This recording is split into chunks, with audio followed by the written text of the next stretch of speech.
चलो कुछ खेल जैसा खेल ले। थोड़ा थोड़ा साहस, थोड़ा थोड़ा भय, साथ साथ रखे। थोड़ा थोड़ा अनुचित, थोड़ा थोड़ा उचित। इतना प्रेम करें कि मजा यह भी हो कि थोड़ा थोड़ा नैतिक, थोड़ा थोड़ा अनैतिक होना अच्छा लगे।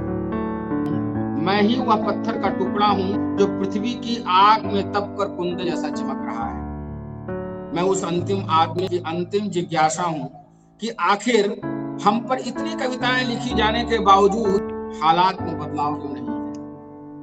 मैं ह से हल लिखने वाले बच्चों की कतार में खड़ा हूं, हालांकि जानता हूं कि मंगलेश डबराल की चिंता की तरह ह से हत्या लिखने का चलन बढ़ रहा है।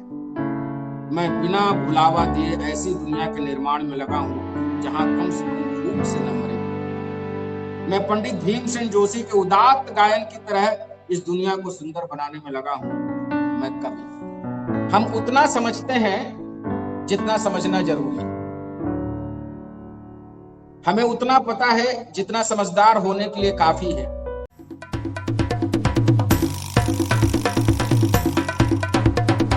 नमस्कार।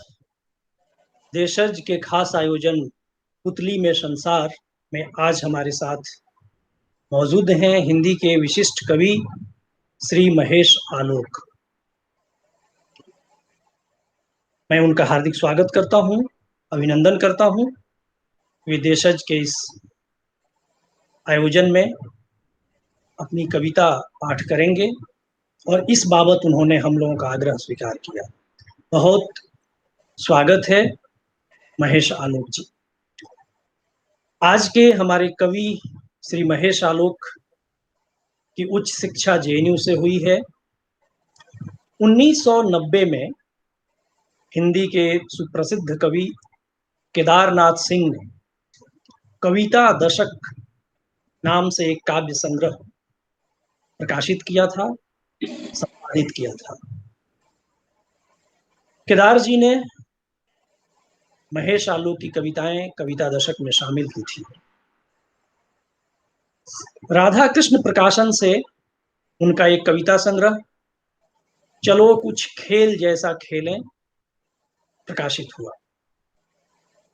उसके करीब 18 साल बाद इनकी कविताओं का दूसरा संग्रह छाया का समुद्र छपकर आया। हाल में उनका एक नया संग्रह प्रकाशित होने वाला है, इस दुनिया को सुंदर बनाने में लगा हूं। असल में कविताएं या अच्छा साहित्य दुनिया को सुंदर बनाने की कोशिश और तजवीज ही तो है।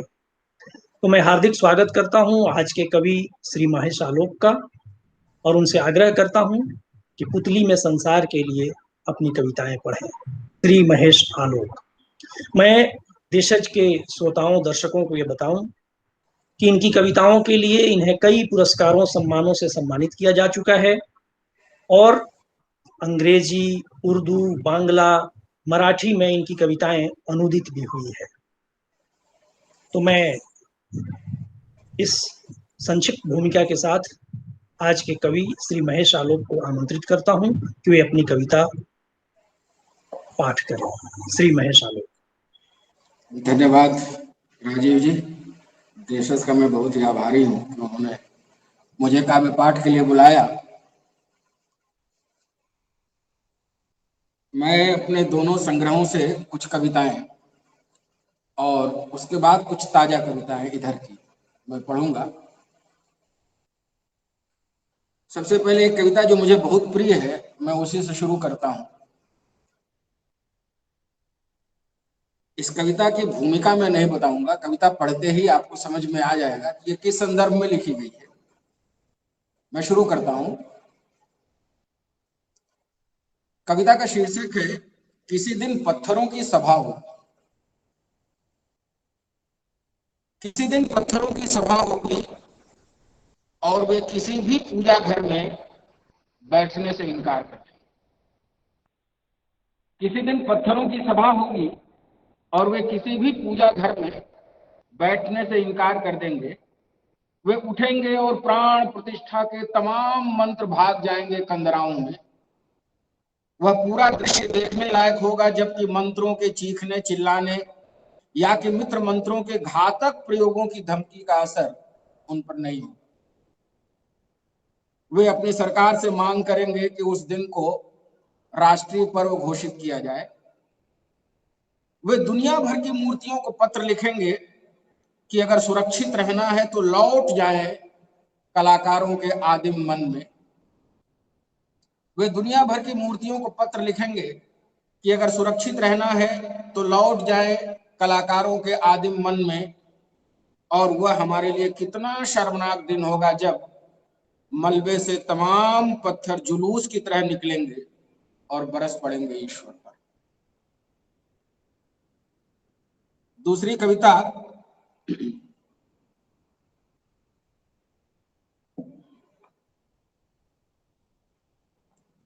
स्त्रियों के पास दुख के अनेक पाठ हैं। स्त्रियों के पास दुख के अनेक पाठ हैं। स्त्रियों के पास दुख के अनेक पाठ हैं। पाठ में चालाक पुरोहित है और नदियां, नक्षत्र, आकाश, चिड़िया, आग, मछली इत्यादि कुछ नहीं है।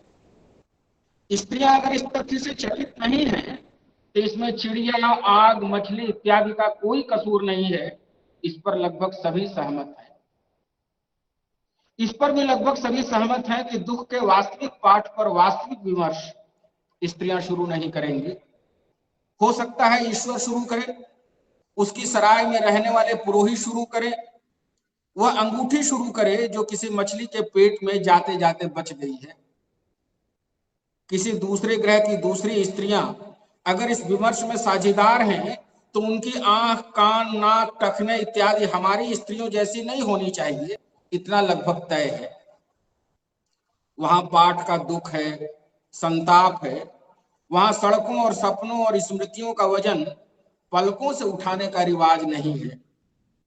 हृदय के पास बैठे चंद्रमा को झुककर देखने और उसके दाग को भी अद्भुत मानने वाली संस्कृति के बारे में तो सोचना ही निरर्थक है। स्त्रियां अपनी पीठ अच्छी तरह पहचानती हैं। वहां दुख के अनेक पाठ हैं और अनेक पाठ उत्तर पाठ नहीं। और पुराने संग्रह से ही एक और कविता,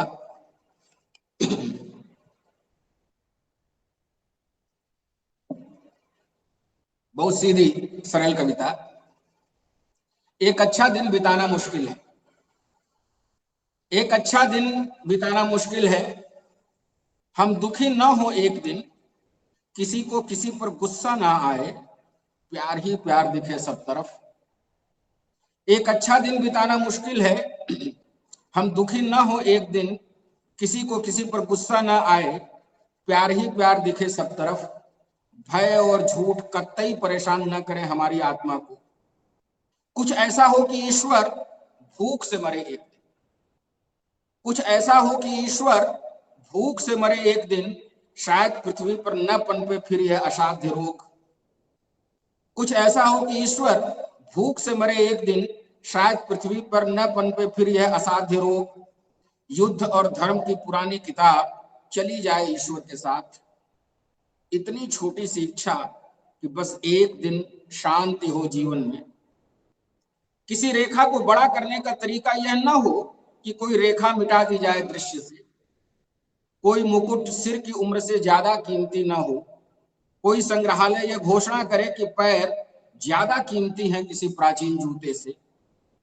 एक अच्छा दिन ऐसा हो कि बस सब कुछ अच्छा हो एक दिन। दूसरे संग्रह से कुछ और कविताएं। शीर्षक है जहां दुनिया कीड़े की तरह रेंग रही। मैं सड़क से कहता हूं कि चलो अपने पैर के छाले दिखाओ, और उसके पैरों में गड़े कंकड़ बाहर करते हुए उसके आंसू पोंछता हूं। मैं सड़क से कहता हूं कि चलो अपने पैर के छाले दिखाओ, और उसके पैरों में गड़े कंकड़ बाहर करते हुए उसके आंसू पोंछता हूं। पेड़ों से कहता हूं जहां से तुम्हें काटा गया है वहां खून गाढ़ा होकर चिपक गया है, चिल्लाना मत, मैं अपने हाथों की गर्मी से उसे पिघला रहा हूं। ताकि साफ कर सकूं और मरहम पट्टी कर उसे जीवन दे सकूं। चिड़ियों को शिकारी से बचते हुए उड़ने की सलाह देता हूं। उनके बच्चों को अपने शब्दों के घोंसले में सुलाता हूं। हवा को बादलों के सिर का मुकुट बनाता हूं और उनके पैरों में पानी के घुंघरू बांधता हूं कि मिट्टी के कान जो बमों की आवाज से बहरे होने की कगार पर हैं, मधुर आवाज में सुकून पा सके। मछलियों की आंखों में समुद्र को गिरने से बचाता हूं कि वे खुली आंखों से देख सकें अपनी रंग बिरंगी दुनिया पर मनुष्य द्वारा किए गए अत्याचार और बचने का रास्ता ढूंढ सकें। समुद्र के आंख के आंसू पोंछने का तरीका सिखाता हूं उन्हें। खपरेल और मिट्टी वाले घरों के पसीने में गुलाब की खुशबू मिलाता हूं और बताता हूं कि गुलाब केवल खुशबू ही नहीं देते, जरूरत पड़ने पर आग की तरह दहकते भी हैं। आईने को अपने भीतर झांकने की सलाह देता हूं कि तुम रूपहीन हो, कुरूपता पर हंसो मत, इससे भी तुम्हारी इज्जत में इजाफा होता है। कलाकार से कहता हूं कि इन पत्थरों को इस तरह तराशो कि तुम्हारे प्रिय का चेहरा किसी देवी की प्रतिमा में झलकने लगे, कि स्त्री का सम्मान बची रहे उसकी सगुण भूमिका जीवन के उत्सव में। मैं गेहूं और नमक से कहता हूं, मेरी कविता की रेलगाड़ी में सपने की बोरियों में छिपकर यात्रा करो कि तानाशाह की नजर से बचाकर तुम्हें उतार सकूं उन बस्तियों में जहां सूरज को देखते ही लोग अंधे हो जाते हैं। मैं जानता हूं चंद्रमा में इतनी ताकत है कि वह सूरज को अंधा कर दे। यही सोचते हुए बस्ती की सड़क के पैरों के गहरे घाव के ठीक होने तक प्रतीक्षा करता हूं और चंद्रमा को बिछा देता हूं कालीन की तरह, वहां जहां दुनिया कीड़े की तरह रेंग रही है। एक बहुत छोटी सी कविता, बहस यहां से शुरू करें। वह जो लटक गया है पेड़ पर, वह जो लटक गया पेड़ पर किसान नहीं था। वह जो लटक गया पेड़ पर पिता नहीं था। वह जो लटक गया पेड़ पर हादसा नहीं था। वह जो लटक गया पेड़ पर, बहस यहां से शुरू करें कि नागरिक था वह।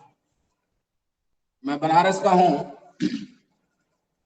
एक कविता गिरजा देवी को लेकर के। गिरजा देवी की बनारसी ठुमरी सुनते हो। खरगोश के रोए खड़े हो गए हैं गुनगुनी धूप में। समुद्र अपनी गहराइयों से फेंक रहा है मछलियां लहरों से खेलने के लिए। एक चिड़िया बादलों को इस तरह कुतर रही है कि उसकी चोंच पर ठहरा जल पृथ्वी के हजारों वर्षों की प्यास बुझा सके। पृथ्वी की आंखों में ठहरा पहाड़ हवा और बर्फ और सूर्य और चंद्रमा और अंतरिक्ष को फेंट कर बना रहा है मनुष्य को लंबे समय तक स्वस्थ रखने की औषधि। अंडे से झांकती आंखों में नृत्य करता ब्रह्मांड मोर्टार को बदल रहा है झरने की वयस्क खिलखिलाहट में। काशी के पान की खुशबू और बोल बनाओ की ठुमरी की चमक से हो रहा है सूर्योदय। एक कविता माँ के लिए है, दो कविताएं। ये दोनों कविताएं मुझे बड़ी विशेष प्रिय हैं, इसलिए मैं सुना रहा हूं। इसका शीर्षक है दर्पण। दर्पण 1 और दर्पण 2। मेरी माँ का बचपन इस दर्पण में नहीं है। पता था कि वे दुनिया की सबसे खूबसूरत लड़की। क्या मैं पानी को बना लेती थी दर्पण, तब तो उस नदी की तलहटी में जरूर अटकी होंगी उनकी शरारतें। उनकी चोटी से लटका सूरज कितना बेबस लगता होगा उस समय। उन्हें कैसे पता था कि नानी नर्क में नहीं स्वर्ग में है। क्या नदी में नहाते समय मछलियों की आंखों में दिखता था पूरा स्वर्ग। नानी को तो बहुत प्रिय था मछलियों को चारा खिलाना। मेरी माँ का बचपन इस दर्पण में नहीं है। वे कब जवान हुई इसका पता भी दर्पण से नहीं चलता, किसी ने बताया ही नहीं। नदी ने भी नहीं। वह तो दिया सिराते वक्त चंद्रमा ऐसे टूटकर बिखरा कि नदी को हंसी आ गई और तारे मोतियों की तरह चमकने लगे मां के वक्षस्थल पर। दूसरी कविता दर्पण 2। पिता तलाशते हैं अपने दर्पण में मां का पारदर्शी जीवन। क्या दर्पण की नींद में प्रवेश कर सकते हैं वे। नहीं, ऐसा संभव नहीं है। माँ को देखकर दर्पण की नींद में जा ही नहीं सकते पिता, खासकर उस समय जब वे सिंदूर लगाती थी। माँ का अपना कोई दर्पण नहीं था, वे पिता के दर्पण में वहां तक जा सकती थी जहां प्रेम दादा और दादी की आंखों से शहद टपकाता था। हालांकि मेरी आंखों को भी दर्पण कहती थी माँ, और देख लेती थी पूरा ब्रह्मांड। और मैं दर्पण में प्रवेश करता हूं और चकित हूं कि माँ तमाम वर्षों से वही है, घर के दरवाजे पर कुंडी सी लटकती। अगली कविता, कौन पढ़ता है कविता? रिक्शे वाले और दूध वाले नहीं पढ़ते कविताएं। जैसे मछली पर लिखी कविताएं मछली नहीं पढ़ती, मछुआरे कविताएं पढ़कर नहीं मारते मछलियां। मुझे शक है कि शिक्षक भी पढ़ते हैं कविताएं। मुझे शक है कि शिक्षक भी पढ़ते हैं कविताएं। अपने जन्म से 20 साल पहले पैदा हुए कवि को पाठ्य पुस्तक के सिवा कहां देखा है उन्होंने? कोई प्रधानमंत्री या मुख्यमंत्री क्यों पढ़ेगा कविताएं? गलती से भी भेंट नहीं की किसी ने कोई कविता पुस्तक किसी राष्ट्राध्यक्ष को आज तक। कोई प्रधानमंत्री या मुख्यमंत्री क्यों पढ़ेगा कविताएं? गलती से भी भेंट नहीं की किसी ने कोई कविता पुस्तक किसी राष्ट्राध्यक्ष को आज तक। हालांकि यह भी सच है कि एक अच्छी कविता ज्यादा ताकतवर है किसी बहुमत वाली सरकार से। दर्पण 1। मेरी माँ का बचपन इस दर्पण में नहीं है। उन्हें कैसे पता था कि वे हैं दुनिया की सबसे खूबसूरत लड़की? क्या वे पानी को बना लेती थी दर्पण?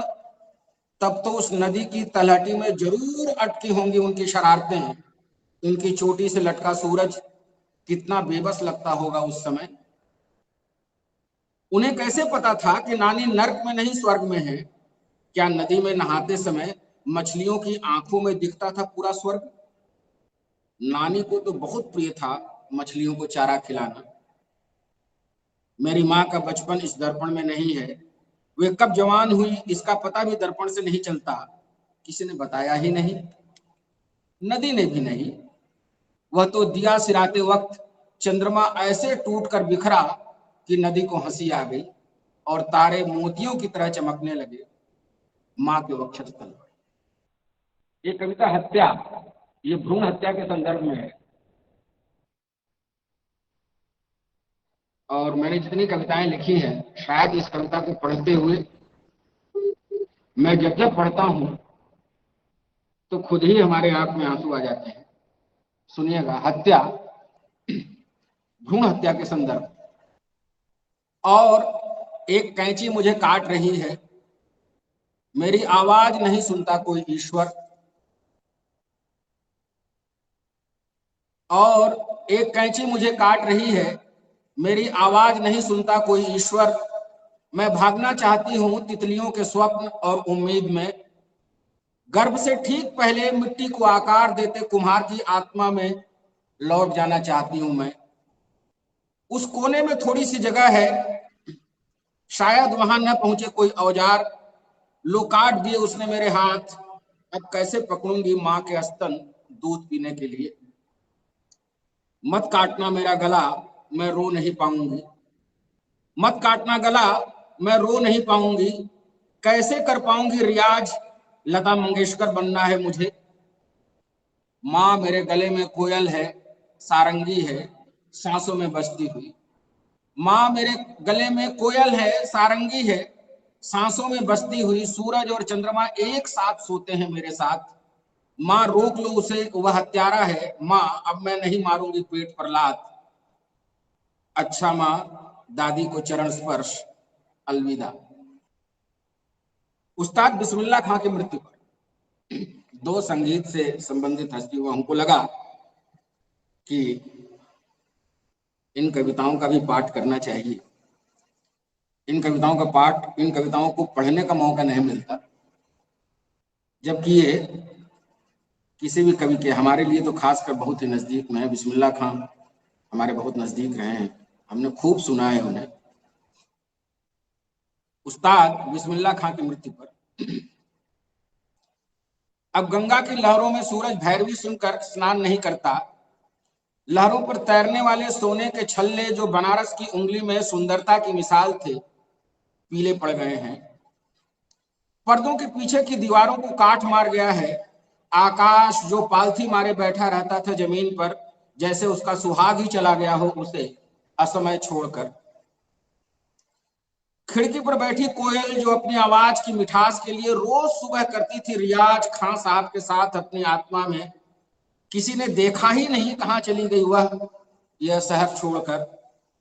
घर, गलियां, चौराहे, घाट, सुबह शाम रात, लोग, मंदिर, जानवर, फूल, चिड़िया, खुशबू, हाट बाजार, पेड़, पृथ्वी, आकाश, सूरज, तारे, चंद्रमा इत्यादि जो बैठे रहते थे खां साहब की शहनाई की जादुई धुन से इजाजत लेकर अपने नृत्य कर्म को रूपायित करने के लिए, अनाथ हो गए हैं। अब खां साहब की शहनाई अब भी पड़ी है वहीं जहां खां साहब रखते थे उसे बड़े जतन से रियाज करने के लिए। अब उसमें से रोने की आवाज आती है, जैसे पुकार खटखटा रही है जन्नत का दरवाजा लगातार, एक पवित्र आत्मा को पुनः सृष्टि को संतुलन में लाने के लिए। कुछ नई कविताएं।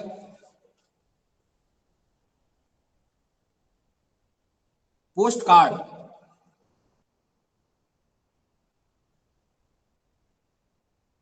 आज एक बहुत पुराना पोस्ट कार्ड मिला।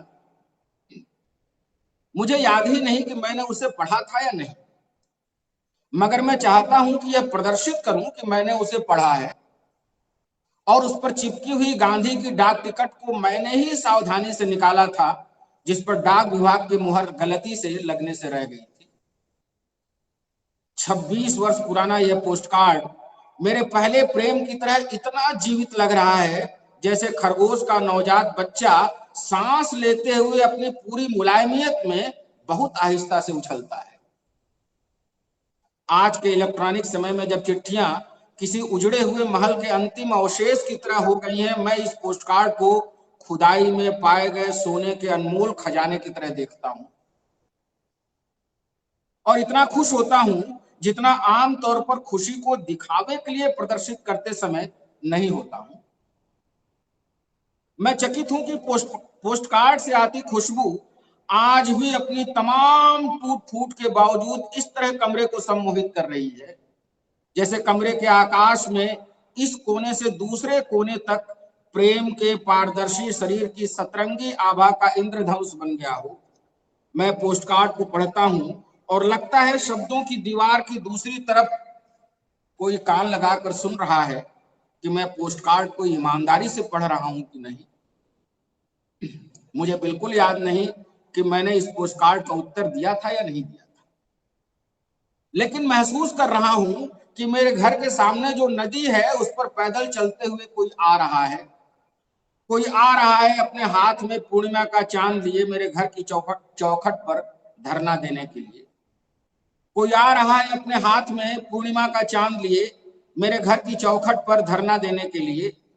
पोस्टकार्ड के भीतर खिलता हुआ रात रानी का फूल कमरे के अंतरिक्ष में गिरते हुए अटक गया है, पैदल यात्री के कदमों के संगीत को सुनते हुए। और मैं इसके लिए बिल्कुल तैयार नहीं हूं कि तमाम तरह की स्वीकारोक्तियों के बावजूद खुद को इतना कमतर करके आंक सकूं कि शब्दों के पड़ोसी तक मेरी व्यवस्था पर ठहाकर मात्र हंसे। और मैं इसके लिए बिल्कुल तैयार नहीं हूं कि तमाम तरह की स्वीकारोक्तियों के बावजूद खुद को इतना कमतर करके आंक सकूं कि शब्दों के पड़ोसी तक मेरी व्यवस्था पर ठहाका मारकर हंसे। लेकिन पोस्टकार्ड है कि एक अच्छे मित्र की तरह मेरी तमाम चालाकियों की नब्ज पर उंगली रख रहा है कि मैं तिलमिला उठूं और उगल दूं सच। एक कविता। 80 के पिता और उनसे 4 वर्ष छोटी मां।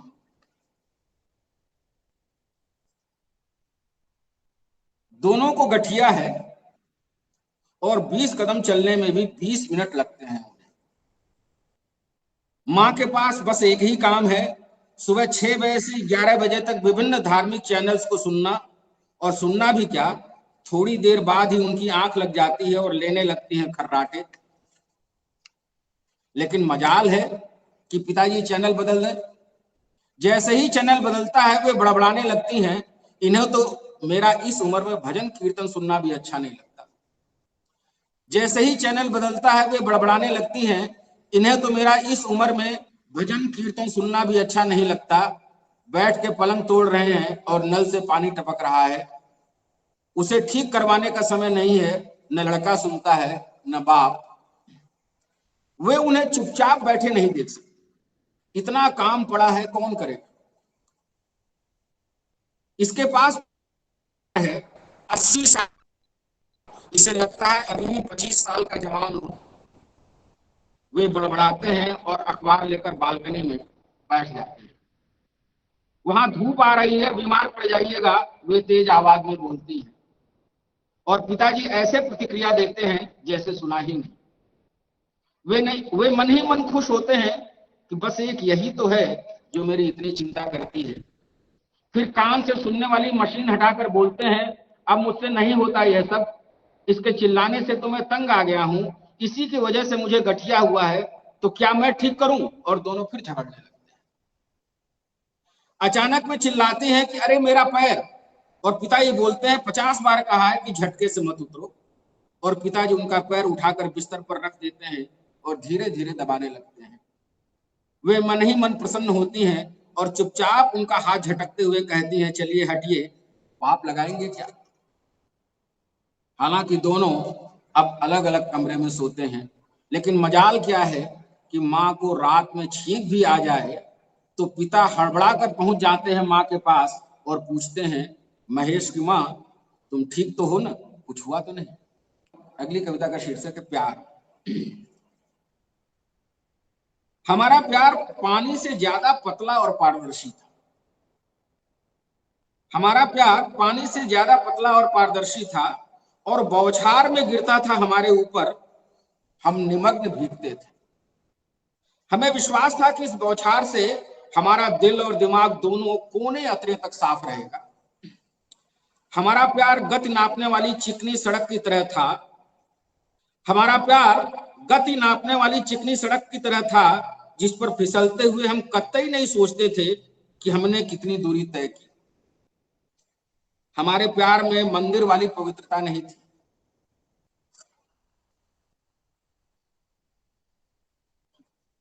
हमारे प्यार में मंदिर वाली पवित्रता नहीं थी, जहां जाने के लिए बाहर जूते चप्पल निकालने पड़ते थे और अपने ऊपर पानी का छिड़काव करना पड़ता था। हमें एक दूसरे को स्पर्श करने के लिए साबुन से हाथ नहीं धोना पड़ता था। हमें एक दूसरे को स्पर्श करने के लिए साबुन से हाथ नहीं धोना पड़ता था। एक दूसरे से प्रेम करते हुए हमारे शरीर मंदिर से ज्यादा पवित्र थे और हम दोनों को ही मंदिर वाले ईश्वर की तरह अपवित्र होने का डर नहीं था। एक दूसरे से प्रेम करते हुए हमारे शरीर मंदिर से ज्यादा पवित्र थे और हम दोनों को ही मंदिर वाले ईश्वर की तरह अपवित्र होने का डर नहीं था। हम अपने प्रेम में उतने ही पवित्र थे जितना ईश्वर को ईर्ष्या करने के लिए काफी था। मुझे नहीं पता कि आग अपनी पैदाइश के समय क्या कही जाती थी। मुझे नहीं पता कि आग अपनी पैदाइश के समय क्या कही जाती थी, लेकिन जो ध्वनियों के ज्ञाता हैं वे जानते हैं कि आ में आकाश जितनी विशालता है और ग में गर्मी की धमक, और इस तरह की आग सिर्फ प्रेम में जलती है, जिसमें शरीर पककर कुंदन बनता है। और हमारा प्यार आग के इसी अर्थ में ध्वनित होता था। हमारा प्यार मामूली चीजों को भी जरूरी बना देता था। हमारा प्यार मामूली चीजों को भी जरूरी बना देता था। वे चीजें हम में से होकर गुजरती थी और हमें उन पर किसी और का कब्जा बर्दाश्त ही नहीं था। यहां तक कि समुद्र और चंद्रमा की रोशनी लेकर आती हवाएं भी उन्हें छूने से डरती थी कि गुसलखाने की कुंडी तक न डांट दे उन्हें। हमारा प्यार हरी घास पर क्षण भर नहीं था, न ही मुहावरे को सच करता था।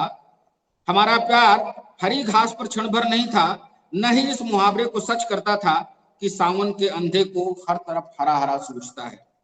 वह बस प्यार था और चकित करने के लिए तो कतई नहीं था कि उसे कभी इस तरह परिभाषित करना पड़े कि देखो हमारा प्यार ऐसा था। अगली कविता, इस व्यवस्था की ऐसी की तैसी।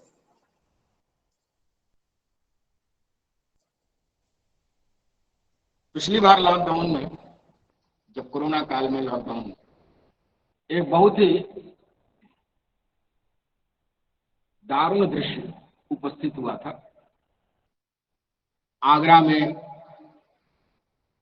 एक माँ अपने बच्चे को ब्रीफकेस पर लिटा करके, पीछे लिटा करके पैदल चली जा रही है अपने घर। वो दृश्य बहुत ही दहला देने वाला दृश्य था। संदर्भ वही है कविता से। इस व्यवस्था की ऐसी की तैसी। वह चुपचाप चली जा रही है राष्ट्रीय राजमार्ग पर। पसीने से लथपथ उसका शरीर अभी इतना जीवित है कि हवा भी डर रही है कि हल्का सा झोंका भी उसकी जिजीविषा को भंग न कर दे।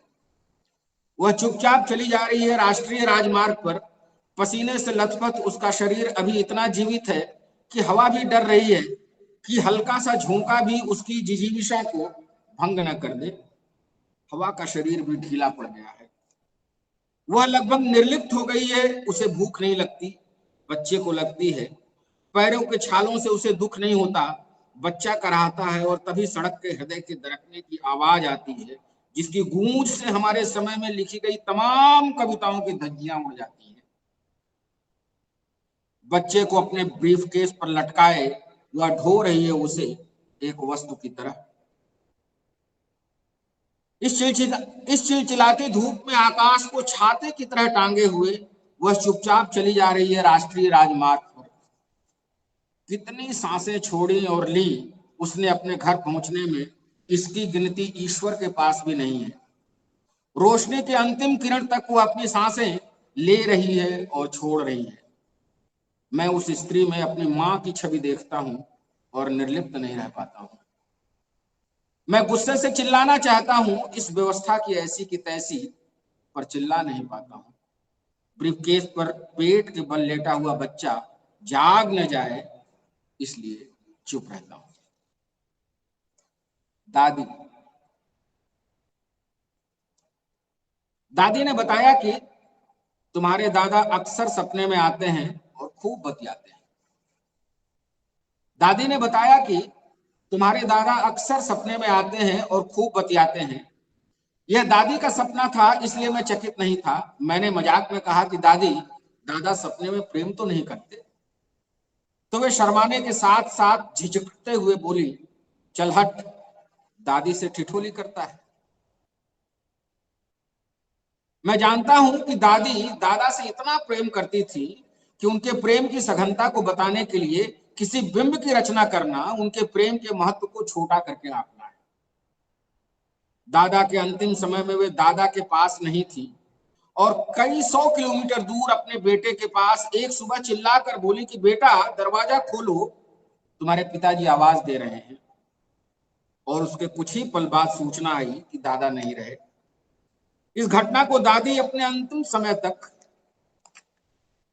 भूली नहीं थी और न ही परिवार के किसी सदस्य को भूलने दिया था। हम इसकी कितनी भी मनोवैज्ञानिक व्याख्याएं कर लें, दादी के अनुभव को झुठलाना दादी के प्रेम को झूठा सिद्ध करना है। आप इसे स्वीकार करें न करें, पर यह कहना गलत नहीं होगा कि हम जिसे सचमुच प्रेम करते हैं मृत्यु के बाद भी उसकी प्रतीक्षा करते हैं और वह हमें कतई निराश नहीं करता, बिल्कुल दादी के सपने की तरह।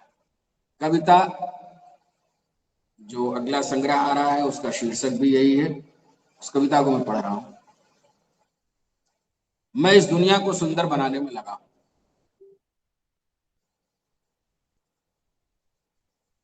मैं ही हूं जो उड़ रहा हूं चिड़ियों की उड़ानों वाली प्रसन्नता में। मैं ही हूं जो उड़ रहा हूं चिड़ियों की उड़ानों वाली प्रसन्नता में।